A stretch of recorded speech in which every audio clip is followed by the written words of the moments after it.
ఈ నిజంగా చాలా అద్భుతకరంగా పాటుంది. మరి ఆ పాట ఎవరు రాశారు, ఏంటి అని మనం అనుకుంటాం. కానీ ఈరోజు ప్రియరా, ఈ యొక్క కార్యక్రమానికి కారకులు ఈరోజు ఈ ప్రాంతంలో ఈ క్రిస్మస్ కూడిక జరగడానికి, అలాగే ఈ ప్రాంతంలో మరలా దేవుని పరిచర్య కొనసాగించడానికి మరి దేవుడు ఏర్పాటు చేసినటువంటి ఒక సాధనముగా ప్రియరా, మరి అటువంటి గొప్ప మనస్సు కలిగినటువంటి మరి మేడం గారు, అలాగే మరి బిషప్ మరి రత్నకుమారయ్య గారు మన మధ్యలో ఉండడం వారిని నేను బట్టి నేను సంతోషిస్తున్నాను.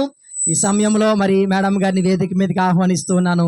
మనం చప్పట్లు కొడుతూ అందరూ కూడా మరి మన ఆహ్వానాన్ని తెలియజేద్దాం. గట్టిగా చప్పట్లు కొట్టాలి. కాకినాడ గంగవరం చప్పట్లు. సేవకులు అయ్యా రండి. ప్రియరా, మరి నిజంగా ఇక్కడ పరిచర్య మరి ప్రారంభించినప్పటి నుండి మరి నాకెంతో చక్కటి సలహాలు మరి మేడం గారు గతంలో కూడా మరి ప్రాంతానికి రావడం జరిగింది. మరి ఈ ప్రాంతము అంటే నిజంగా మరి ఎలాగైనా కూడా ఇక్కడ పరిచర్య కొనసాగాలండి అని చాలాసార్లు నాకు చెబుతూ ఉండేవారు.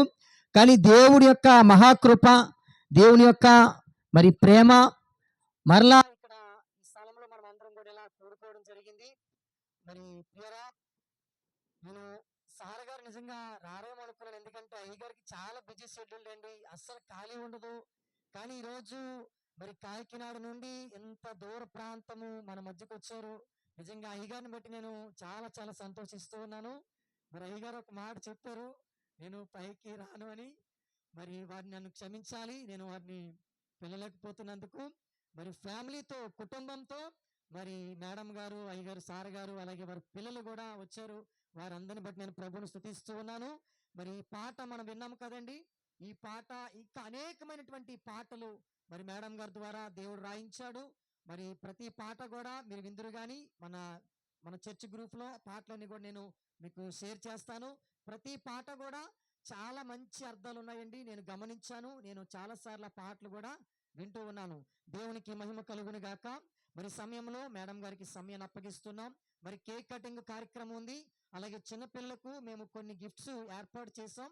మరి ఆ గిఫ్ట్స్ డిస్ట్రిబ్యూషన్ కార్యక్రమం కూడా ఉంది కనుక మరి త్వరగానే కార్యక్రమం ముగిస్తాం కనుక దయచేసి అందరూ కూడా అర్థం చేసుకోవాల్సిందిగా మనం చేస్తున్నాను.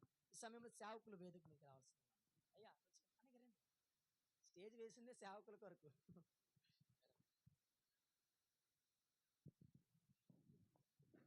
Praise the lord. Hallelujah, hallelujah. Happy Christmas. పిల్లలు ఇంకా హుషారుగా చెప్పాలా, నిద్ర వస్తుందా?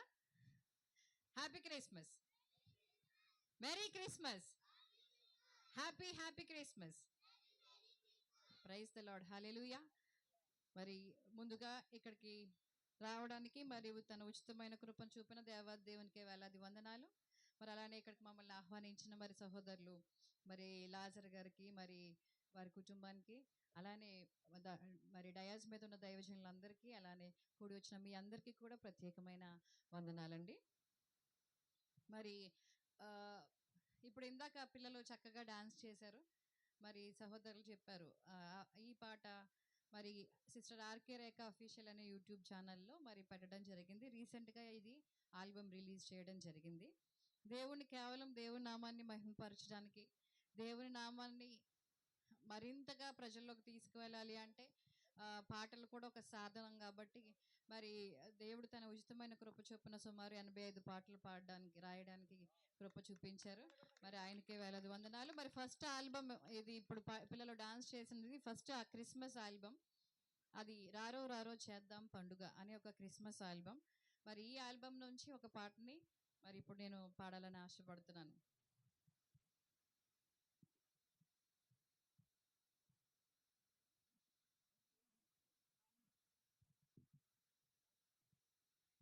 పరిశుద్ధ కన్యకకు యేసయ్య పుట్టాడంట, చీకటి లోకానికి వెన్నెల్లు తెచ్చాడంట. పరిశుద్ధ కన్యకకు యేసయ్య పుట్టాడంట, చీకటి లోకానికి వెన్నెల్లు తెచ్చాడంట. పొత్తి గుంటలలో చుట్టినారంట, పశువుల తొట్టెలో పెట్టినారంట. పొత్తి గుంటలలో చుట్టినారంట, పశువుల తొట్టెలో పెట్టినారంట.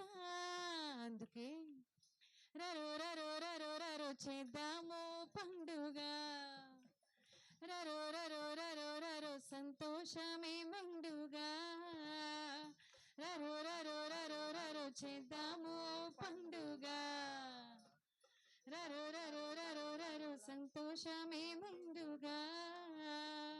పరిశుద్ధ కన్యకకు యేసయ్య పుట్టాడంట, చీకటి లోకానికి వెన్నెల్లు తెచ్చాడంట. హల్లెలూయా. తెలుసు కదా మరి యేసయ్య మొదటి పేరు పరిశుద్ధ కన్య. ఏం పేరమ్మా? పేరేంటి ఆ పరిశుద్ధ కన్య పేరు? మరియమ్మ కదా, మేరీ, మదర్ మేరీ. ఇవి మనకి చూడండి, మనం చిన్నపిల్లల వరకు కూడా ప్రతి ఒక్కరికి, పెద్దవారికి కానీ అన్యజనులకు కానీ దేవుని సువార్త ప్రకటింపబడిన వారికి కానీ పాటల రూపంలో ఈజీగా కనెక్ట్ అయ్యే ఒక మాధ్యమం కాబట్టి మరి పాటల్ని ఒక మాధ్యమంగా ఎంచుకొని మరి దేవుడు తన ఉచితమైన కృప చొప్పున మరి నాకు ఇచ్చిన ఈ తలాంతుని బట్టి మరి ఈ పాటలు రాయడం జరిగింది. మరి త్వరలోనే సెకండ్ ఆల్బమ్ కూడా రిలీజ్ చేస్తున్నాము. ఈ ఈ పాటలన్నీ కూడా మీరు వింటూ ఇంకొక నలుగురు కూడా మీరు ఈ పాటలు వినిపించాలని మరి ఆశపడుతున్నాను. ఇప్పుడు నేనైతే ప్రొఫెషన్ రీత్యా ఒక ప్రిన్సిపల్గా ఉన్నాను. ఒక women's college, CBM women's college కాకినాడకి. ఐఎమ్ నాట్ ఏ ప్రొఫెషనల్ సింగర్ని కాదండి. నా వృత్తి వేరు, నా ప్రవృత్తి వేరు. నేను బేసికలీ ఐఎమ్ టీచర్, సో లెక్చరర్గా ఉంటూ నేను ప్రిన్సిపల్గా ఉన్నాను. కాబట్టి నా వృత్తి వేరైనప్పటికీ కూడా ప్రభువుని స్తుతించడానికి ఆయన తన కృపను చూపించారు. మరి మనలో కూడా చాలా మంది మన పనులు మనకు ఉంటాయి. మన వృత్తులు వేరు. మీరు అందరూ సేవకులు కాదు కదండి, ఇక్కడ ఉన్నవారు అంతా సేవకులు కాదు కదా. కానీ మనం ఏం చేస్తూ ఉండాలి అంటే, మనం ఏ వృత్తిలో ఉన్నా, మనం ఏ పనులు చేసుకుంటున్నా దేవుడిని నిత్యము మనం స్తుతించాలి. అలానే నిత్యము మనము సువార్తను ప్రకటించాలి. అది ఎవరికైనా కావచ్చండి. ఒక ఆటోలో మనం ప్రయాణం చేస్తున్నాం, ఒక బస్సులో ప్రయాణం చేస్తున్నామా, ఎవరైనా కష్టంలో ఉన్నారా, ఒక హాస్పిటల్కి వెళ్ళామా, ఎక్కడికి వెళ్ళినా కూడా అక్కడ ఏదో ఒక సందర్భాన్ని మనం, అంటే సందర్భం రాదండి, సందర్భాన్ని మనమే we have to create that opportunity. మనం దాన్ని క్రియేట్ చేసుకోవాలి. ఒక అవకాశాన్ని మనం క్రియేట్ చేసుకుని మన దేవుని కొరకు సువార్తను ప్రకటించడానికి మనము బద్దులమై ఉన్నాము. అయ్యో, నేను సువార్తని ప్రకటించకపోతే నాకు శ్రమ అని అపోస్తులైన పౌలు గారు అంటున్నాడు కదండి. మరి మనకు కూడా అంతే. దేవుని సువార్తను మనం ప్రకటించకపోతే మనం ఆయన కృపను మనం ఉచితంగా పొందాం కాబట్టి దాన్ని ఉచితంగా మనం అందరికీ కూడా ప్రకటించవలసిన వారమై ఉన్నామండి. ఈ రోజున కొంతమంది దైవజనులు చూస్తే కనుక చాలా కాస్ట్లీగా ఉంటారు, కానీ మనకు అవంతా అవసరం లేదండి. మనకు తెలిసిందే, మనకి ఏదైతే తెలుసో, ఎవరైనా కష్టం అని చెప్పుకున్నప్పుడు వారి కొరకు మనం మనకి ప్రార్థన చేయడం వచ్చు. మన విశ్వాసులుగా ఉన్నాము, మనకు ప్రార్థన చేయడం వచ్చు. కొంతమందికి చదవడం రాకపోవచ్చు, కానీ చక్కగా ఏదైతే మెసేజెస్ వారు మందిరాల్లో విన్నారో చక్కగా దాన్ని ఇతరులకి ఎక్స్ప్లెయిన్ చేయగలిగే కెపాసిటీ కూడా ఉంటుంది. కాబట్టి మనకి ఏదైతే నాలెడ్జ్, ఏదైతే మనం దేవుడి నుంచి మనం పొందుకున్నామో దాన్ని మటుకు మనం మనతోనే పెట్టుకోవడం కాదండి. అంటది కదా మరియమ్మ, ఏమంటదండి, దీపం వెలిగించి కొంచెం కింద దాన్ని దాచుకోం కదా. అలానే మనం కూడా ఏంటంటే మనకున్న ఈ జ్ఞానాన్ని మనము జ్యోతిగా మారి ఇంకొకరిని మనం వెలిగించడానికి ఉపయోగించాలి. అంతేగాని మనకు ఉండిపోయిన దాన్ని మనతోనే మనం ఆపేయడం అనేది కరెక్ట్ కాదండి. మన కుటుంబాల్లో మన బిడ్డలకు మనం నేర్పించుకోవాలి. మన కుటుంబాలు ఇంకా చాలా మంది రక్షణ లేని వారు ఉంటారు. ఈవెన్ మనలో కూడా, మీలో కూడా రక్షణ లేని వారు ఉండొచ్చు. మనం ఎంత చేసినప్పటికీ రక్షణ లేకపోతే మన జీవితాలు వ్యర్థం అండి. ఎందుకంటే ఈ లోకంలో ఉన్నంత కాలము మనము ఏదో ఒకలాగా బ్రతికేద్దాం అనుకుంటాం, కానీ రక్షణ తీసుకోకుండా మనం బ్రతికేసిన, మనం మరణించిన తర్వాత మన పరిస్థితి ఏంటి అనేది మనకి తెలియదు. మనం రక్షణ తీసుకున్నప్పుడు మనకు ఒక సెక్యూరిటీ ఏంటి అంటే, ఖచ్చితంగా మరి మనం మరణానంతరం కూడా మనకొక జీవితం ఉంది, ప్రభువుతో మనకొక జీవితం ఉంది అని మనకొక సెక్యూరిటీ ఏంటి అంటే రక్షణ. మీలో రక్షణ తీసుకోలేని వారు ఎవరైనా ఉంటే కొద్దిగా చెయ్యెత్తగలరా? ఏమనుకోవద్దండి దయచేసి. రక్షణ లేనివారు ఓకే. అమ్మ, ఇప్పుడు మనం ఎక్కడికి వెళ్ళాలన్నా, మనకి ఏదైనా ఊరు వెళ్ళాలన్నా, ఎక్కడికి వెళ్ళాలన్నా మనకి టికెట్ అనేది కావాలి కదా. సో ప్రతి ఒక్కరికి టికెట్ తీసుకోకపోతే ఒక బస్సులో మనం ప్రయాణం చేయలేం, ఒక రైల్లో మనం ప్రయాణం చేయలేం కదండి. ఒక 10 నిమిషాలు, ఒక గంట, ఒక రోజు, ఒక పూట ప్రయాణం కొరకే మనకు ఒక టికెట్ అనేది అవసరం అవుతుంది కదా. మరి ఈ జీవితాంతం మన జీవితం ముగిసిపోయిన తర్వాత మరి మన పరిస్థితి ఏంటి? ఎవరి లైఫ్ ఎప్పుడు ఎండ్ అవుతుంది అనేది ఎవరూ చెప్పలేం కదా. ఇప్పుడు చూస్తే యవ్వనస్తులు ఎక్కువగా ఎక్కడ ఫ్లెక్స్లు చూస్తున్నా కూడా చాలా బాధపడతా ఉంటాం. నా యజమాని గారు నేను కూడా చూసినప్పుడు వారి కొరకు ప్రార్థన చేస్తూ ఉంటాం. చాలా బాధపడతాం. యవ్వనస్తులు ఫ్లెక్స్లు చూస్తుంటే కనుక మిస్ యూ అని అదని శృణేవాళి అని చాలా భయంకరమైన రోజుల్లో ఉన్నాం. చాలా భయంకరమైన పరిస్థితుల్లో ఉన్నాం కదండి. కాబట్టి ఇలాంటి ఒక సందర్భంలో, ఇలాంటి ఒక సిచ్యుయేషన్లో ఇంకా మనకి రక్షణ లేకుండా దేవుణ్ణి ఎరిగి కూడా, దేవుణ్ణి తెలుసుకుని కూడా మనము రక్షింపబడలేని వారమై ఉంటే ఉపయోగము ఉండదండి. మనం ఎన్ని చేసినా కూడా మనకి రక్షణ లేకపోతే అది వ్యర్థమే. ఇక్కడ చూస్తే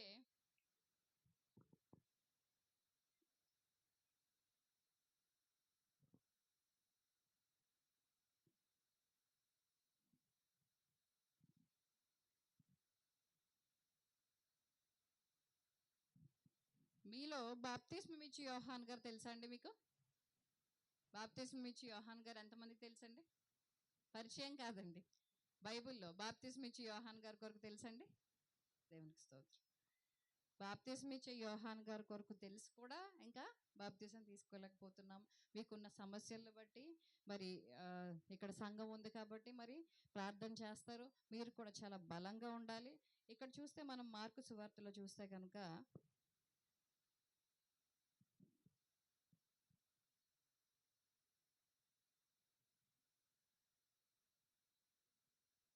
అవునండి, యోహాను చెరపట్టబడిన తరువాత యేసు కాలము సంపూర్ణమై ఉన్నది, దేవుని రాజ్యము సమీపించి ఉన్నది, మారు మనసు పొంది సువార్త నమ్ముడని చెప్పుచు దేవుని సువార్త ప్రకటించుచు గలిలియకు వచ్చెను. దేవునికి స్తోత్రం. దేవుడు తన పరిశుద్ధ వాక్యాన్ని దీవించుగాక. ఇక్కడ యేసు ప్రభు వారు ఏం చెప్తున్నారంటే, కాలము సంపూర్ణమైపోయింది, దేవుని రాజ్యము సమీపించింది కాబట్టి మారు మనస్సు పొంది సువార్త నమ్ముడని చెప్పుచు దేవుని సువార్త ప్రకటించుచు గలిలియకు వచ్చెను. ఇక్కడ చూస్తే మారు మనసు కొరకు యేసు ప్రభు వారు చెప్తున్నారు. యోహాన్ గారు చెరపట్టబడిన తరువాతే యేసు ప్రభు వారు బలంగా సేవ చేయడం మొదలు పెట్టారు. యోహాన్ గారు ఉన్నంతసేపు ఏమంటే ఇప్పుడు మనం రక్షణ కోసం అనుకుంటున్నాం కదా. యేసు ప్రభు వారు రక్షణ తీసుకున్నారా లేదా చెప్పండి? తీసుకున్నారు. యేసు ప్రభు వారే బాప్తిస్మం ఇచ్చి యోహాన్ గారి దగ్గర రక్షణ తీసుకున్నారు. బాప్తిస్మం ఇచ్చి యోహాన్ గారు యేసు ప్రభు ముందుగా రాబోతున్నాడు, మెస్సీ రాబోతున్నాడు అని చెప్పి సువార్తను ప్రకటిస్తూ ఆ పట్టణంలో ఉన్న వారందరినీ కూడా, దేశంలో ఉన్న వారందరినీ కూడా దేవుని వైపుకి మళ్ళిస్తూ ఆయన ఏం చేశారండి? రక్షణలోకి వారిని నడిపించారు. బాప్తిస్మం ఇచ్చి యోహాన్ గారు ఎప్పుడైతే ఆయన గర్భంలో, ఎలిజబెత్ గారి గర్భంలో బాప్తిస్మం ఇచ్చి యోహాన్ గారు ఉన్నప్పుడు మరియమ్మ గారు మరి మరియమ్మ గారు కూడా పరిశుద్ధాత్మ ద్వారా మరి గర్భం ధరించినప్పుడు మరియమ్మ గారు వెళ్ళినప్పుడు గర్భంలో శిశువు గంతులు వేసిందని వాక్యాన్ని మనం చూస్తాం కదండి. అంటే యోహాను గారు తల్లి గర్భంలో ఉన్నప్పటి నుంచి కూడా దేవుణ్ణి ఎరిగిన వారు. మనం కూడా అంతే కదండి. దావీదు మహారాజు గారు అంటాడు కదా, తల్లి గర్భంలో రూపింపబడక మునిపే ఆయనకి మనం తెలుసు. కానీ ఇక్కడ యోహాను గారికి ప్రభువు తెలుసు. దేవునికి స్తోత్రం. హల్లెలూయా, హల్లెలూయా. మనం ఎవరమో ఆయనకు తెలియడం ఎంత ముఖ్యమో, ఆయన ఎవరో మనకు తెలియటం కూడా అంతే ముఖ్యమండి. చూడండి, ఇంకా తల్లి గర్భంలో ఉన్నప్పుడే, ఎలిజబెత్ గారి గర్భంలో ఉన్నప్పుడే యోహాను గారు యేసు ప్రభు వారిని గుర్తించి ఆమె గర్భంలో ఉన్న శిశువు ఎప్పుడైతే మరియమ్మ గారు శుభవచనాలు చెప్పారో గంతులు వేయడం మనం చూస్తూ ఉంటాం. కాబట్టి అంటే ప్రభువుని ఎప్పుడు ఎరిగారండి ఆయన? ఎప్పుడు తెలుసుకున్నారు బాప్తిస్మం ఇచ్చి యోహాన్ గారు? పిండముగా ఉన్నప్పుడే ప్రభువుని ఆయన తెలుసుకున్నారు. పిండముగా ఉండగానే మనం ప్రభువుని తెలుసుకున్నామా అండి? లేదు. కానీ మనం ఆయనకి తెలుసు. హల్లెలూయా. మనము ఏంటో, మనము రూపింపబడక మునిపే ఆయనకు తెలుసు. కానీ ఇప్పుడు మనకి ప్రభు తెలుసు కదండి. మనం పిండముగా ఉన్నప్పుడు మనకు తెలియకపోవచ్చు. మన బాల్యకాలంలో మనకు తెలియకపోవచ్చు. కొందరికి యవ్వన కాలంలో కూడా దేవుడు తెలియకపోవచ్చు. వృద్ధాప్యంలో దేవుని తెలుసుకొని ఉండొచ్చు. కానీ ఇప్పుడు మనకు తెలిసినప్పుడు ఇంకా మనము ఆలస్యం చేయడానికి వీలు లేదు. ఇక్కడ చూడండి, యోహాను గారు వీళ్ళందరినీ రక్షణలోకి నడిపిస్తున్నప్పుడు మరి యోహాను గారిని ఇక్కడ చూస్తున్నాం. చెరపట్టబడినప్పుడు చూడండి 14వ వచనంలో, యోహాను చెరపట్టబడిన తరువాత అంటే ఆయన్ని చెరపట్టారు, ఆయన తలని నరికివేశారు. మనకు తెలుసు, మనం విన్నాం బాప్తిస్మ ఇచ్చే యోహాన్ గారి కొరకు. కాబట్టి పిండముగా ఉండగానే దేవుణ్ణి తెలుసుకుని, పిండముగా ఉన్నప్పటి నుంచి కూడా దేవునిలో సంతోషిస్తూ, ఆఖరికి తన ప్రాణాన్ని ఇవ్వడానికి కూడా దేవుని కొరకు చాలా సంతోషముగా మరి ఇచ్చిన ఇక్కడ బాప్తిస్మ ఇచ్చే యోహాన్ గారిని చూస్తాం. అదే బాప్తిస్మ ఇచ్చే యోహాను గారు ఏమంటాడంటే, యేసు ప్రభు వారిని రక్షణ ఇవ్వమని అడిగినప్పుడు, నేను మీకు ఇవ్వడం ఏంటి ప్రభా, మీ చెప్పుల వార విప్పడానికైనా కూడా నాకు అర్హత లేదు అంటాడు. కానీ ప్రభువారు ఆయన దగ్గర రక్షణ తీసుకోవడం, ఆయన తగ్గింపు స్వభావానికి ఇక్కడ మనం సాదృశ్యంగా చూడొచ్చు. మెస్సయ్య వస్తున్నాడు అని ముందుగానే ప్రకటించిన బాప్తిస్మిచ్ యోహాన్ గారి దగ్గర యేసు ప్రభువారు సైతం బాప్తిసం తీసుకున్నారండి. ఆయన సహితం బాప్తిసం తీసుకున్నారు. ఆయనకు అవసరం లేదు కదండి. ఆయన అందరిలాంటి జన్మ కాదు కదండి అయింది.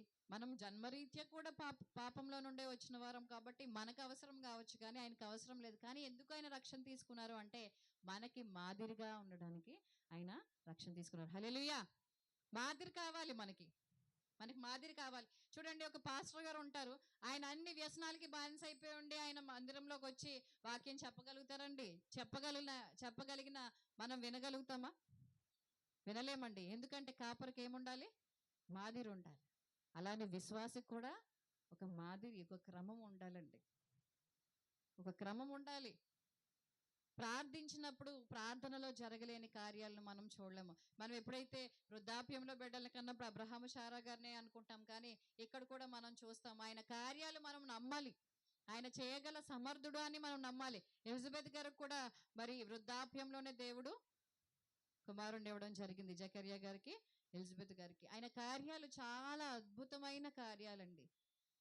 అవి మనం ఎక్స్పీరియన్స్ చాలా చేసి ఉంటారు. ఇప్పుడు దేవుళ్ళలోకి మీరు అందరూ వచ్చారంటే, ఒకప్పుడు అన్యులుగా ఉన్న మనమందరము కూడా దేవుళ్ళలోకి మరి తీసుకురాబడ్డాము అంటే ఆయన కార్యాలు, ఆయన కృప, ఆయన మేలులు మన జీవితంలో మనం రుచి చూడకుండా అయితే ఇక్కడి వరకు మనము రాలేదండి. సర్వశక్తిమంతుడైన దేవుణ్ణి మనం కలిగి ఉన్నాం కాబట్టి మనం ఎవరికి భయపడేది లేదు. ఇక్కడ బాప్తిస్మ ఇచ్చే యోహాను గారు ఎవరికి భయపడుతున్నారు? ఎవరికి భయపడడం లేదండి. ఆయనకి ఎంతో వ్యతిరేకత వచ్చినప్పటికీ ఎవరికి భయపడలేదు. ఆయన ప్రాణాన్ని సహితం ఆయన లెక్క చేయలేదు. కానీ మనము కనీసం ఎంతమందికి మనం సువార్తను ప్రకటించగలుగుతున్నాం, ఎంతమందిని రక్షణలోకి నడిపించగలుగుతున్నాం అనేది మనము అర్థం చేసుకోవాలి. మీరు మందిరానికి రావడం కాదు, మీతో పాటు మీ కుటుంబంలోంచో మీ బంధువుల నుంచో ఎంతమందిని మీరు తీసుకురాగలుగుతున్నారు, ఎంతమందికి మీరు మాదిరిగా ఉండగలుగుతున్నారు. యేసుప్రభు వారు రక్షణ తీసుకోకపోతే ఈ రోజు మన వాళ్ళంతా ఏమంటారు? ప్రభు ఏం చెప్తే బైబుల్ అదే కదా, ఏం చేస్తే అదే కదా, ప్రభు రక్షణ తీసుకున్నట్టు ఎక్కడ లేదు కదా, కాబట్టి రక్షణ ఎందుకు అంటారేమో అనుకుని అప్పుడే ఇది లేఖనాల్లో భద్రం చేయబడి ఉంది. ఎందుకొరకు అంటే ఆయన మాదిరిగా, ఒక ఎగ్జాంపుల్గా మనకి ఆయన రక్షణ తీసుకోవడం మనం చూస్తున్నాం. కాబట్టి రక్షణ లేని వారు, మారు మనస్సు, రక్షణ ఎంత ఇంపార్టెంటో, రక్షణ తీసుకున్న తర్వాత రక్షణ వస్త్రాన్ని మరి అపవాది దొంగలించకుండా మనం జాగ్రత్తగా భద్రం చేసుకోవటం కూడా అంతే ఇంపార్టెంట్. రక్షింపబడిన వారమై ఉన్న మనము మాదిరిగా ఉన్నామా రక్షణ లేని వారికి? కొంతమంది అంటూ ఉంటారు కదా, కొంతమంది వ్యసనాలకు బానిసలై ఉన్నప్పుడు వారిని మందిరంలోకి రమ్మంటే అది విడిచిపెట్టిన తర్వాత వచ్చేస్తాను, లేదా మా కుమార్తెకి వివాహం అయిన తర్వాత వస్తానండి, ఎందుకంటే వివాహంలో అన్ని ఆచారాలు పాటించాల్సి వస్తుంది కాబట్టి, లేదా విగ్రహారాధికుల్ని వివాహంలో చెయ్యాలి కాబట్టి, దేవుని నమ్మిన వారు రాకపోతే ఎవరినైనా కూడా మనం ఇచ్చి వివాహాలు చేసే పరిస్థితులు ఉన్నాయి. కాబట్టి దయచేసి ప్రియ సంగమా గుర్తుపెట్టుకోండి, ఆలస్యమైనా కూడా అది అంతా మన మేలుకే, కానీ ఎవరు కూడా త్వరపడి మనం అన్యులతో సహవాసం చేయొద్దండి, అన్యులతో పొత్తు వద్దు అని దేవుని వాక్యం చెప్తుంది. కాబట్టి వివాహ విషయాల్లో కూడా అస్సలు తొందరపడొద్దండి. దేవుని చిత్తం ఎరిగే వివాహ విషయాల్లో కూడా మీరు ముందుకు వెళ్ళండి. ఎస్పెషల్లీ రక్షణ విషయంలో చాలా తొందరపాటు అవసరం అండి. మనం తొందరపడాల్సిన విషయాల్లో తొందరపడము. ఆలస్యం చేయాల్సినవి తొందరపడతా ఉంటాం. మనం తొందరపడాల్సింది ఎందులోనో తెలుసా అండి? రక్షణ తీసుకునే విషయంలో. కొంతమంది ఉంటారు అనారోగ్యంతో ఉన్నారనుకోండి, తొందరగా ఇల్లు కట్టేయాలి, తొందరగా మా పిల్లల్ని సెటిల్ చేసేయాలి, తొందరగా మా పిల్లలకి ఏదో ఒకటి సంపాదించుకోవాలి.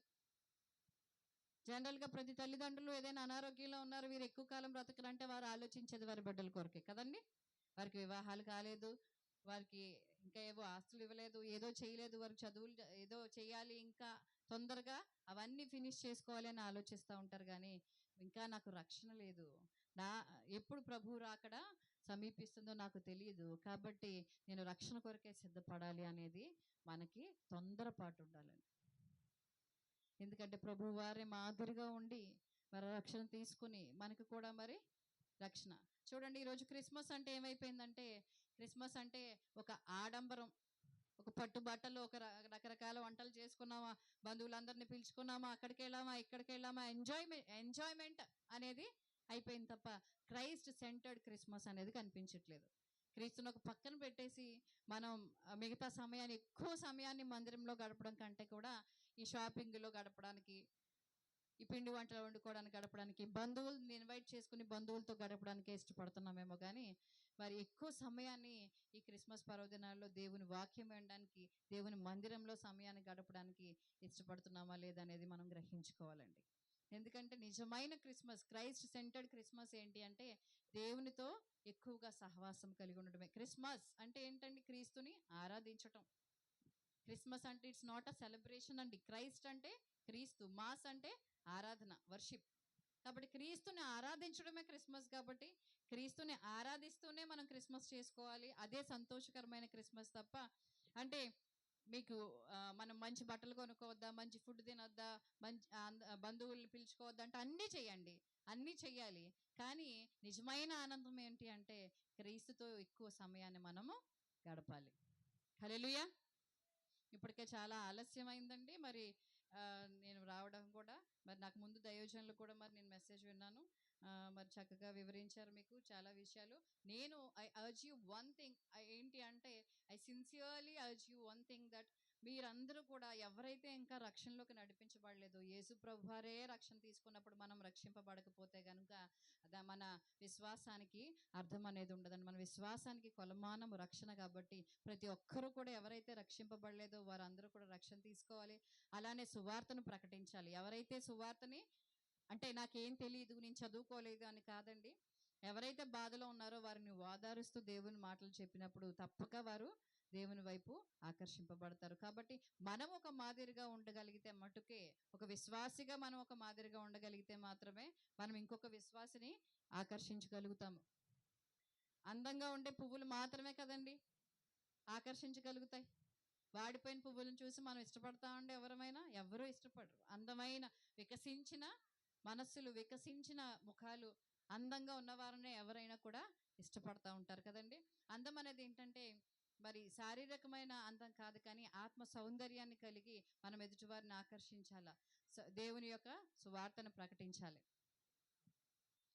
మరి నేను రాసిన ఇదే ఆల్బమ్ నుంచి ఒక చిన్న పల్లవిని పాడి మరి ముగిస్తాను. పరిశుద్ధుని జననం, పరమాత్ముని త్యాగం, పరిహాసమాయన ప్రియ సోదరా, పరిహాసమాయన ప్రియ సోదరి. పరిశుద్ధుని జననం, పరమాత్ముని త్యాగం, పరిహాసమాయన ప్రియ సోదరా, పరిహాసమాయన ప్రియ సోదరి. పండగంటే పండగంటే పట్టుబట్టల, పండగంటే పిండి వంటల, పండగంటే పండగంటే అల్లరి ఆటపాటల, పండగంటే పండగంటే పట్టుబట్టల, పండగంటే పిండి వంటల, పండగంటే పండగంటే అల్లరి ఆటపాటల.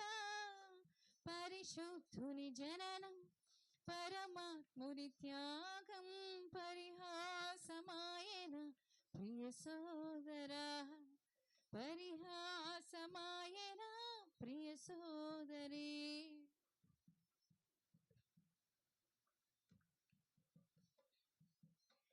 ఇంటికి సున్నం కొట్టి పూల తోరణాలే కట్టి, ఇంటికి సున్నం కొట్టి పూల తోరణాలే కట్టి, దేవుణ్ణి పక్కన పెట్టి చేస్తున్నావు నువ్వు పార్టీ, దేవుణ్ణి పక్కన పెట్టి చేస్తున్నావా నువ్వు పార్టీ. పండగంటే ఇంతేనా, పండగంటే ఇంతేనా, పరిశుద్ధుని జననం పట్టనట్టేనా. పండగంటే ఇంతేనా, పండగంటే ఇంతేనా, పరమాత్ముని త్యాగం ఒట్టి మాటేనా. పరిశుద్ధుని జననం పరమాత్ముని త్యాగం పరిహాసమాయన ప్రియ సోదరా, పరిహాసమాయన ప్రియ సోదరి.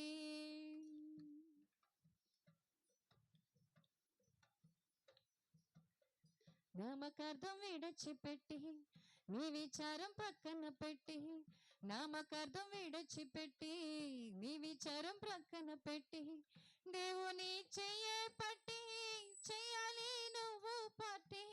యేసయ్యా చెయ్యే పట్టి చెయ్యాలి నువ్వు పార్టీ. పండగంటే ఇంతేగా, పండగంటే అంతేగా, పరిశుద్ధుని జననం నీ కొరకేగా. పండగంటే అంతేగా, పండగంటే అంతేగా, పరమాత్ముని త్యాగం మన కొరకేగా. పరిశుద్ధుని జననం పరమాత్ముని త్యాగం పరిహాసమాయన ప్రియ సోదరా, పరిహాసమాయన ప్రియ సోదరి. హల్లెలూయా. ఏంటంటే దేవుని చాలా గొప్ప త్యాగము, మహోన్నతమైన త్యాగము. కాబట్టి ఆ త్యాగాన్ని వృధాగా మరి మనం చేయకూడదు. మనము ఉచితంగా పొందుకున్నాము ఆయన ప్రేమని, ఆయన కృపని. కాబట్టి మరి దయచేసి ప్రతి ఒక్కరూ కూడా మరి సువార్తను ప్రకటించాలి. మరి మన దేవుని యొక్క క్రిస్మస్ యొక్క నిజమైన అర్థం ఏమిటి అంటే ఆయన పుట్టుకే కాదండి, ఆయన మరణం కూడా చాలా ప్రత్యేకమైనది. కాబట్టి ఆయన పుట్టుకకు ఒక పరమార్థం ఉంది. కాబట్టి ప్రతి ఒక్కరూ దాన్ని తెలుసుకోవాలి. సరదాగా జరుపుకునే పండుగ అయితే కాదండి. చిన్నపిల్లలకి అది సరదాగా కావచ్చు, కానీ మరి ఒక ఒక నాలెడ్జ్కి వచ్చిన తర్వాత, మీకంటూ కూడా మరి ఒక స్టేజ్కి వచ్చిన తర్వాత ప్రతి ఒక్కరూ కూడా తెలుసుకోవాల్సింది ఏంటి అంటే ఆయన చాలా చాలా చాలా మహోన్నతమైన దేవుడు, సర్వశక్తిమంతుడు. హల్లెలూయా. కాబట్టి మన దేవుణ్ణి మరి మనం ఎక్కడికి వెళ్ళినా కూడా స్తుతించడానికి దయచేసి సిగ్గుపడొద్దు. మరి నీకు ఒక ఆనవాలు అని చెప్పి మరి మరి దేవుని దూత మనం చెప్పడం చూస్తాం. దానికి ఇదే మీకు ఆనవాలు అని చెప్తుంది కదండి. ఏం చెప్తుంది చెప్పండి?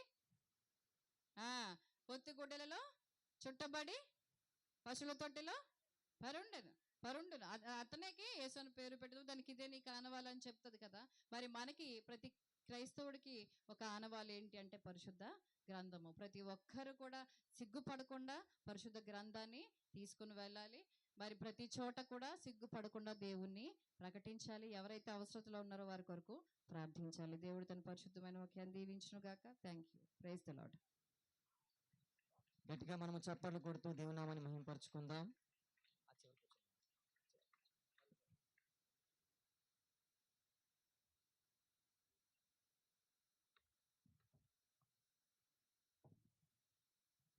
ప్రియారా, మరి ఇంతవరకు కూడా చక్కటి అద్భుతమైనటువంటి వాక్య సందేశాన్ని అందించినటువంటి మేడం గారికి ప్రత్యేకమైన వందనాలు. ఇక ప్రియారా, మరి సమయంలో మరి ఈ గంగవరము మండలము వార్డ్ మెంబర్గా ఉంటున్నటువంటి ప్రసాద్ గారిని వేదిక మీదకి రావాల్సిందిగా ఆహ్వానిస్తున్నాను. మరి చిన్న సన్మానం కార్యక్రమం ఉంది. అలాగే మరి మన సండే స్కూల్ బిడ్డలందరికీ కూడా మరి గిఫ్ట్స్ అన్ని కూడా మేము ఏర్పాటు చేసాం. మరి సార్ గారి చేతుల మీదుగా, మేడం గారి చేతుల మీదుగా గిఫ్ట్స్ డిస్ట్రిబ్యూట్ చేయడం జరుగుతుంది. ఈ సమయంలో చిన్న సన్మాన కార్యక్రమాలు ఉన్నాయి కనుక ప్రసాద్ గారిని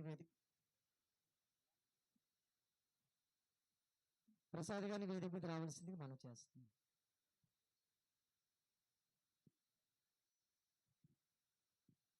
ప్రియరా మరి ఆ, వారు వచ్చిన తర్వాత సన్మాన కార్యక్రమానికి వెళ్దాం. ఈ సమయంలో మరి మేడం గారికి సార్ గారికి కూడా మరి మేము అనుకున్నాం చిన్న సన్మాన కార్యక్రమం చేయాలని కాకినాడలో. మరి మేడం గారు ఒకసారి వచ్చారు కానీ అప్పుడు మాకు అవకాశం రాలేదు. కానీ దేవుడు ఈరోజు ఏర్పరిచాడు. మరి మేడం గారికి సార్కి కలిసి సన్మానం చేయాలని మరి దేవుడు చిత్తంలో ఉందేమో. మరి ఈరోజు మరి అయ్యగారు మేడం గారు ఇద్దరు కలిసి రావడం మాకు ఎంతో ఆనందము. ఈ సమయంలో మరి సార్ గారిని వేదిక మీద రావాల్సిందిగా ఆహ్వానిస్తూ ఉన్నాను. అందరూ చప్పట్లు కొడతాం గట్టిగా గట్టిగా మనం చప్పట్లు కొడుతూ ఇంకో కుర్చీ వేయండి. ఆ రెండు కుర్చీలు రెండు పెద్ద కుర్చీలు. మరి సేవకుల చేతుల మీదుగా చిన్న సన్మానం మనమే ఉండాలి కదా. రెండు పైకి